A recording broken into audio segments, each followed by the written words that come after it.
Hi అండి, good morning, నమస్తే అందరికీ. మీరందరూ బాగున్నారని ఆశిస్తున్నాం అండి. ఈరోజు మా ఇంట్లో టిఫిన్ అండి, కాలీఫ్లవర్ 2 తెచ్చానండి.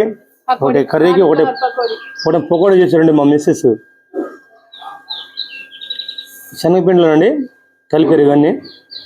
ఫస్ట్ మనం వేడి చేసుకోవాలి. ఇవన్నీ మనం కట్ చేసుకొని తర్వాత వేడి నీళ్ళలో వేడి చేసుకోవాలి బాగా. ఇందులో కొంచెం పురుగులు ఉంటాయి అనమాట, బ్లూ కలర్ పురుగులు ఉంటాయండి. ఆ పురుగులు పోయిన తర్వాత మనం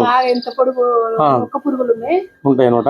ఫస్ట్ పసుపు నీళ్ళలో ఉడికించి తర్వాత సూపర్ ఉందండి. కొంచెం కార్న్ ఫ్లోర్, శనగపిండి వేసి కొంచెం కారం, ఉప్పు, మసాలా వేసి శనగపిండి, మొక్కజొన్న పిండి, బియ్య పిండి, ఈ 3 రకాల పిండితోటి చేసారండి. కానీ టేస్ట్ అద్భుతంగా ఉంది. మీరు కూడా చేసుకోండి. తింటే మంచిదండి, ఆరోగ్యానికి హెల్త్ పరంగా కూడా మంచిదే. కానీ పురుగులు ఉంటాయి, ఇది చాలా డేంజర్. పచ్చి తినకూడదు, పచ్చిది డైరెక్ట్ వేసుకొని చేయకూడదు. దీన్ని ఉడికించాలి. దీన్ని ఉడికించడం వల్ల బాగుందండి. టేస్ట్ బాగుంది, సూపర్. టేస్ట్ బాగుందా? కారం బాగుందా? సూపర్ ఉంది, మంచిగా ఉంది. అందుకే మన ఇంట్లో తినాలి, వేడి తినాలి. అప్పుడప్పుడు బయట కూడా తినాలి.